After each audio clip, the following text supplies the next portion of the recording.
Joining me, as I mentioned earlier, there is that stirred debate that commenced when we saw the Council of Governors coming out to stand with one of their own, that is the Busia Governor Ojamong, following his arrest.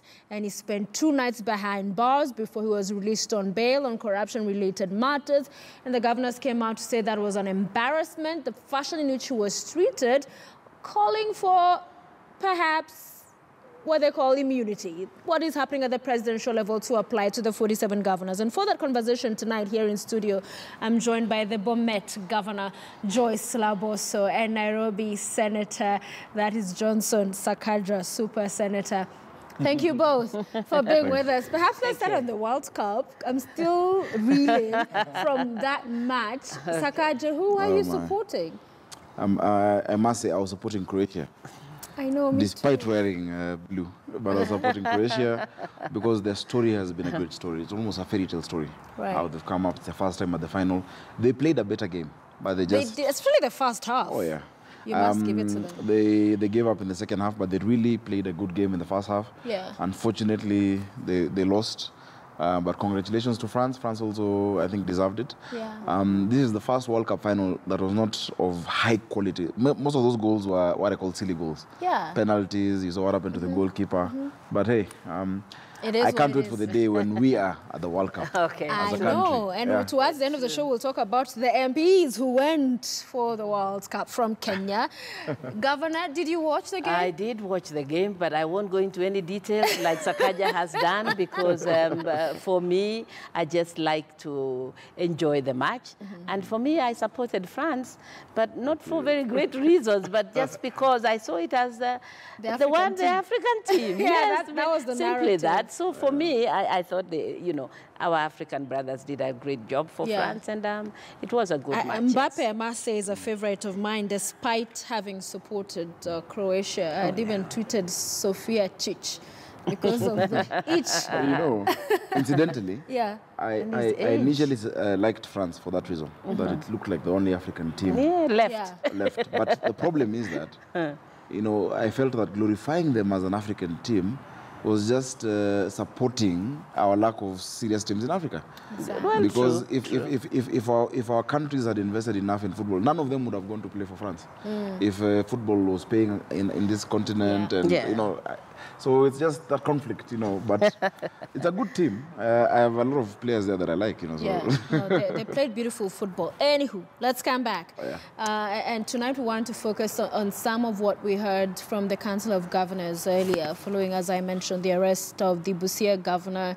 It's not the first time a governor has been arrested, presented to court over corruption-related matters, but it's the first time a governor has spent a night behind bars. 2 nights. 2 nights, actually, which really appeared to cause jitters across the board. And so when the COG chair read out this statement saying, we need to have the same treatment that applies to the president across these 47 governors, do you agree with that call, Governor?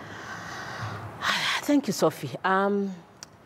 I think the matter has been really almost taken almost out of context. I think the governors were really sort of making a plea to Kenyans that we need not go to the levels to which Governor Ojamong was taken through. That for a governor who, yes, we are not saying we want the same immunity as the president, but we are saying that as heads of governments, county governments, that some level of decorum, some level of, respect should really be given to the governors. We are not asking for immunity. I don't think any of the governors is asking for that. But with due respect, what the COG chair said was that in developed states and what should apply to Kenya, and he quoted the law which grants the president immunity from criminal and prosecution, and he said that's what should apply to them, and went further to say that criminality then should be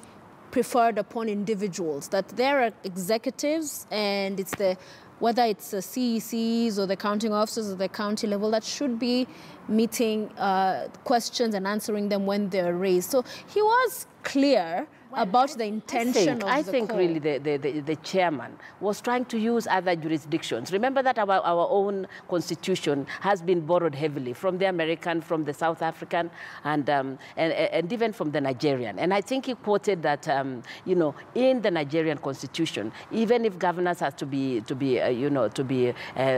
taken to court or anything, it is after they are out of office. It's not during the time that they are serving in office. The same thing, I believe, also with the Americans. So just borrowing, like we all do, you know, we look at other jurisdictions and see what is it, what obtains in those jurisdictions.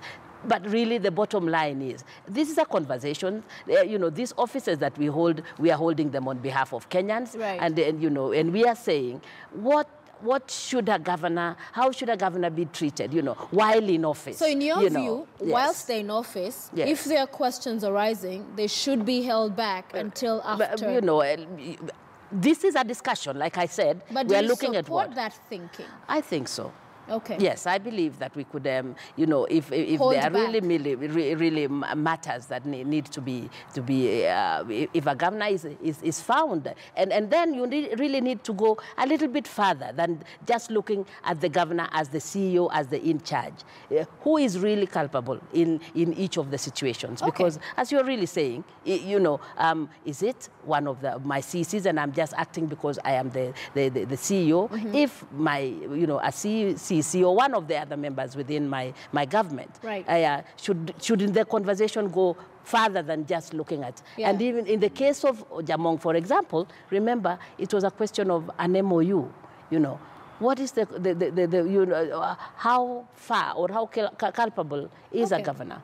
Joanne, let me know when we have those clips ready where we can hear what the governor of Jamong had to say, what Governor Nanok as well had to say. But let me hear from you, Senator. We have Nanok. Let's listen to what Nanok had to say in that press conference, and then we'll hear from the senator.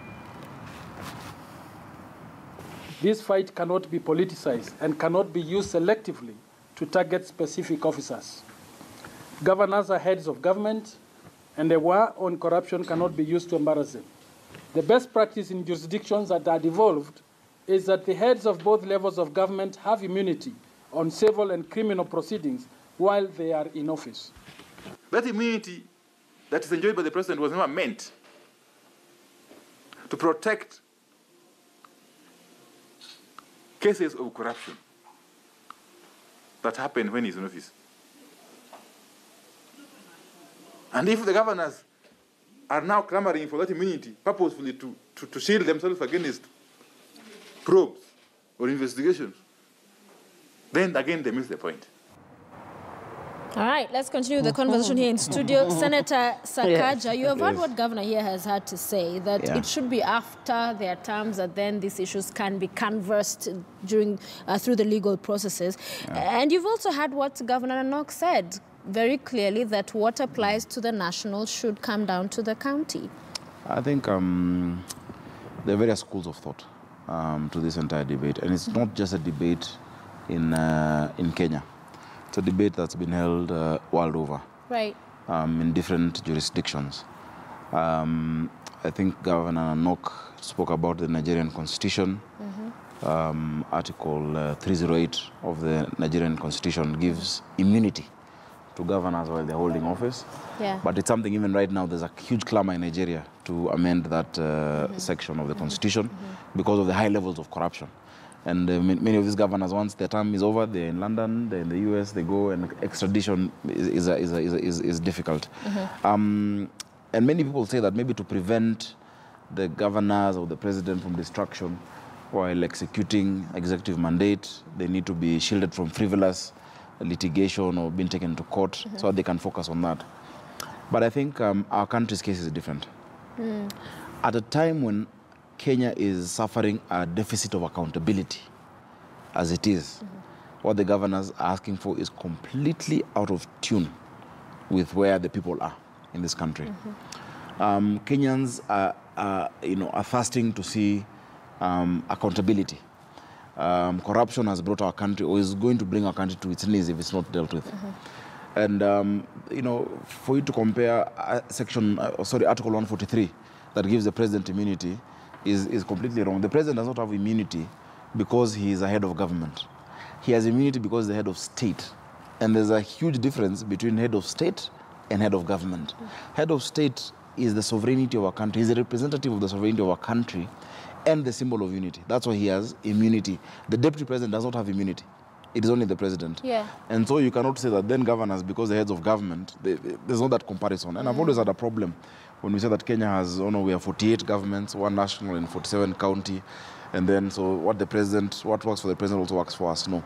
In many countries, which have a federal system, where you have sovereignty at the lower level, like the US, because Kenya is a unitary system still, the sovereignty is at the national level, but we devolve ourselves to better offer services. Countries like the US derive their sovereignty from their states, so they unite and you have the United States of America. But even in those countries, look at the US, there is no such immunity. It does not exist. If you look at the US Constitution, Section 2, Article 2, Section 4, it says that the president or any other officers of government can be investigated while in office and indicted, and it's happened to many of the presidents in the US. It's happened to Andrew Johnstone. He was investigated, indicted, and impeached. 1868. It happened to Richard Nixon. The investigations have happened to Bill Clinton about impropriety. Yep. Even when you go to governors, governor of Texas, James Ferguson, we have the governor of Arizona, it has happened to them. And what it means then is that maybe governors, when they hear the word investigate, they have no problem. Because before an impeachment motion is brought, it means you've been investigated. But they're like, oh no, this investigation is by MCAs, it's okay. This investigation, it won't go anywhere, it's MCAs and senators. But investigation must be at the highest level. You're then indicted by a grand jury, like what happens in many other jurisdictions, and then you're impeached so that you can go to jail, really. And that's what it should be. So I think our governors, maybe the kind of treatment of bundling you at the back of a vehicle with handcuffs. So do you have a problem with how Ojamong, the governor, was treated? I don't think he was treated well. And I think it was unnecessary. Wrong? What was wrong? Number one, there's no need to frog match him. To a sale maybe on a Friday. And I have a problem with that Friday thing, I think, as you well know. When I went to release Babu, it was because of that Friday thing that, okay, for me to teach Governor Laboso a lesson, yes. Let me arrest on Friday. But don't you think it sends a powerful message, which in fact has gotten us to this moment of jitters, that it is not the arrest of a corruption charges, because we've seen that happen before. It's a spending behind bars, 2 nights, that then governors are like, wow, this could be me. Let me tell you, the rule of law is one where it is as bad to leave out somebody guilty as it is to make someone innocent suffer. And we have a system of law where you're innocent until proven guilty. That's true. The thing of, why should I bundle her into the back of a pickup and put handcuffs on her on a Friday so that she goes up until Monday? No. Well, that happened. Patel of Solaidam was being escorted to court. 47 people died in his dam. He was being escorted to court like a VIP. But Ojamong was at the back of a truck in handcuffs. I think we need to have equal treatment in this country when it comes to the law. I think governors need to be prosecuted where they're found personally culpable. Not for the actions of their juniors. Where there is personal culpability yes. on a governor. There should be no immunity. And where that governor has interfered with the process of the law or has taken bribery or any corrupt dealing, they should be investigated. But you don't need to now bundle them into the back of a van, because then that can become prosecution. I think really what Sakaja is saying is really precisely what we are saying as governors, that the treatment of Ojamong really did not have to happen in the way that it happened. But we have not said, and I'm sure maybe the chairman's message came out stronger than actually it was intended. That the only thing that actually we wanted to come out was, shouldn't he have been treated better? And on top of that, so the question in your view, break it down to me, how it should have been. No, well, like we're saying, he could have been asked to report to the police station. There was no reason to come and bundle him. I'm sure he would have driven himself to the police station and found out what exactly what the matter was. Secondly, the issue of the bail.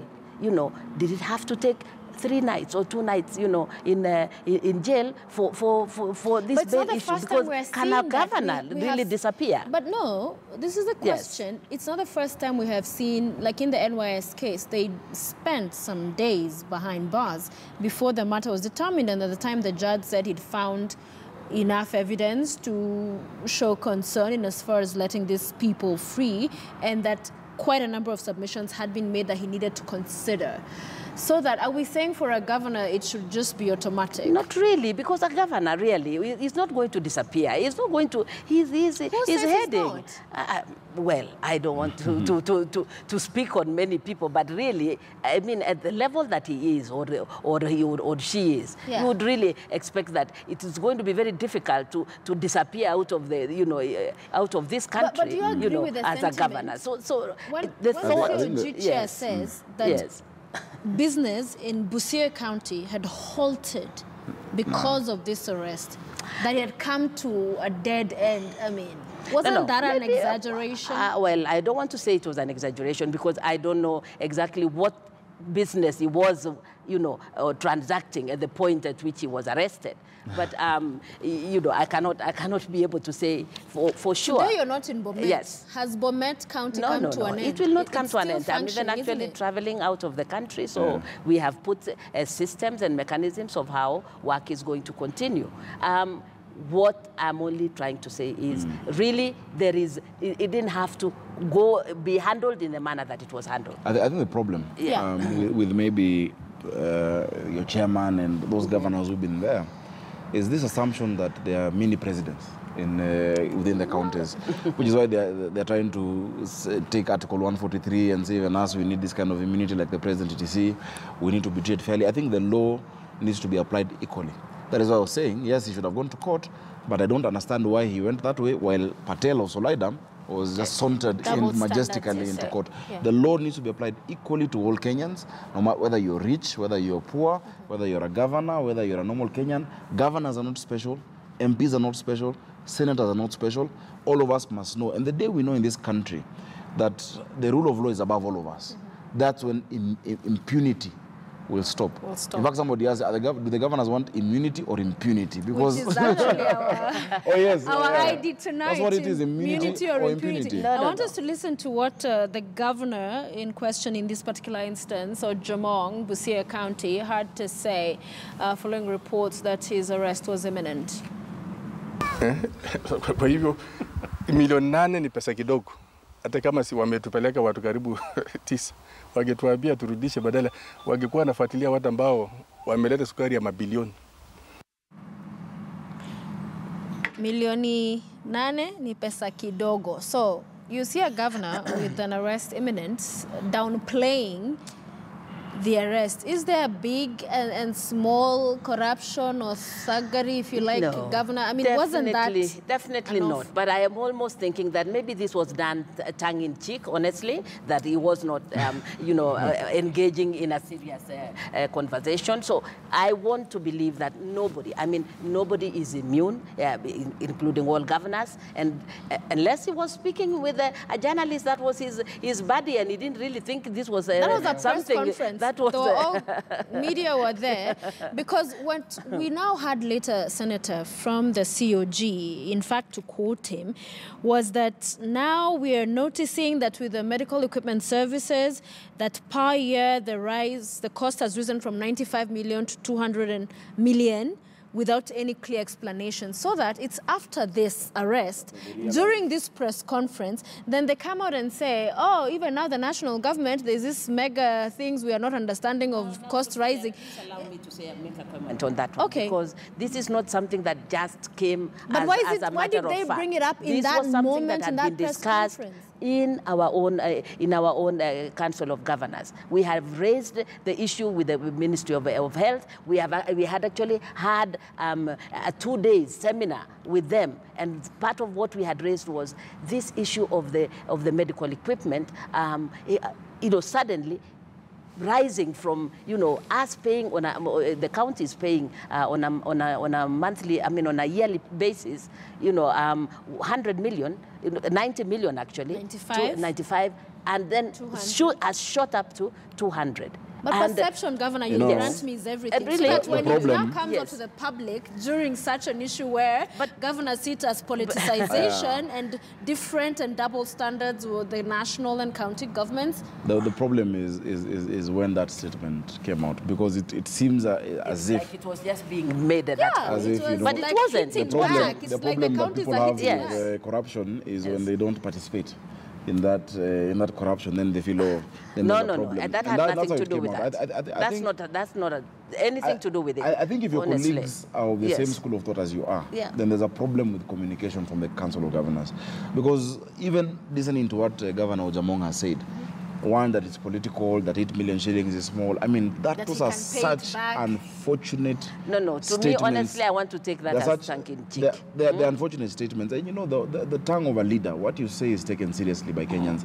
There are people struggling to make ends meet, you know, even less money than that. People are earning less than 200 shillings a day. And when you say 8 million is something small, we can pay back, it's a problem. And secondly, this thing of pointing fingers when, you know, if I talk about your corruption and you say, oh no, but your corruption is worse, I think what people have not understood, and Governor Laboso, you know very well, the president is serious this time when it comes to the fight against corruption. Nobody is going to be spared. We have just seen almost the entire leadership of Kenya Power going behind bars. People who are even friends to leadership, and they're friends to people in high places. We've seen what has happened at KEBS. This purge is going to go from the office of the president to the office of the MCA. And no one in between should suddenly notice that people are being mistreated because it is them. We didn't hear governors saying that Lilian Omolo of NOS was being mistreated, that Dubai and the other gentlemen at NOS, when they were being frog-marched in handcuffs, were being mistreated. So that means that they feel it's coming too close home, or that they are more special than most other people, you know. I think we need to realize that, one, even just as with the lifestyle audit, if you have nothing to hide, then you should be okay with it. And what we need to have in this country is faith in our systems. Let's build our systems. Let's build the DCI, ESCC, and the system such that you know that if they're doing it, we'll trust. We'll trust that it is not about politics. It is not about you know, me trying to settle any scores, because I don't think anyone at that level has a political score to settle with Ojamong of all governors. If you were to find governors to settle with political scores with, but Sakaja, if you want to settle political scores with governors, Ojamong would be the last. He has not rattled anyone politically at the national level. Maybe he's done it covertly. It would be known. But if that kind of rattling. And the DCI's office and the DPP's office, those are independent offices. So unless he has rattled the DPP politically. Governor, let me ask you this. When the COG chair says that the kind of treatment that Ojamong, Busia governor, received, it marks a threat to devolution. He said very clearly that devolution is under threat because of that, and saying that devolution as we've known it is coming to an end. Really? Can we say that? No. Of course, devolution is safe, and I believe, at least with the current presidency, I'm very sure that they are very committed to devolution. I think what is happening, Sophia, and allow me to just interpret this the scenario that took place. Remember that this whole thing was about the ESCC. And ESCC was the ones that were actually arresting Ojamong and the other governors. And remember, there was an earlier conversation that somehow ESCC had kind of been put aside, you know, in the investigations, and the DCI and the other bodies were the ones that are really were taking on very strongly the corruption cases. And to me, it almost looked like, you know, everybody was looking for, let's get the big fish. And who, you know, that ESCC has kind of been dealing with the little fish, you know, and maybe for us to look serious and to look like, like how we said, let's get, what better fish to catch than a gaba. I'm not trying to exonerate anything or to say that anybody was not culpable. But what I'm trying to say is really that governors, yes, we support 100% the fight against corruption. But would you concede? We support the president's, completely. Would you concede the point, though, that in making that statement, this is the Council of Governors, they're accusing the authorities involved in fighting graft of politicizing the matter. In making that statement, aren't they of themselves politicizing it by saying... That's the politicization. Yeah, isn't that the, epitome of politicization? Let me give you an example. It's not. Honorable Arama was arrested on similar things, land issue as well. He's been MP, etc. Why didn't Parliament, MPs, do a press conference saying that the war against graft is being politicized, that MPs are being looked for? If any senator today is arrested on corruption, I will not be jittery because I know I'm clean. You understand? So I will not join any press conference saying that we should not arrest senators, that senators should be beyond prosecution. Because everybody in this country, even the president, is under the law. It's just that for him, while the time he's serving as president, like for the President Uhuru, if there's any case against him, after 2022, he can go to court. Yeah. We've seen across the country. Look at South Korea. The president who was here, she's in jail. Look at all of Singapore. Look at all over the world. Zuma. Sorry, not Singapore, but I forget which country it is. Look at Zuma. He's going through charges, etc. So I think we need to renew and cleanse our thinking about devolution. For the Council of Governors to say that these are threat to devolution, they need to wake up and spell it. Devolution is not about governors. It is not. Devolution and governors think it's about them. But he said, but to say that's what politicized, you know what you're saying, and what your colleagues are saying some of these things are done with emotions. So remember that we have just had. We elected emotional people who have no control, and they come out. out. Really, we are not in control. It is just that what our colleague had gone through. So some of the things maybe said, almost out of they were scared. Out of emotion. I don't think. That's the first statement that you're saying is emotional. The first one was about immunity. You're like, no, that's too much. The second one was that 8 million is illegal. So everything they're saying is emotional. Really, Sakaja. The whole issue, I think I want to really say, and I can't really speak on behalf of all the governors, but what I can say is I am sure the majority of governors, and if you notice even these second-generation governors, that feeling of, the small kings that you are talking about is really not there. It's really not there. I want us to go on a break. Governor, I want us to take a break, we pay our bills, and we'll come back with more on this, because I have spoken to some governors who say that at the end of the day, the buck should stop with the actual officers, and we also had the COG chair say the same, the CECs, the accounting officers, not the governors, just as it applies at the national level. It's not the president who here calls to account, it's the CS. So we'll talk about that and much more. Keep your thoughts coming. #Checkpoint. We'll be right back.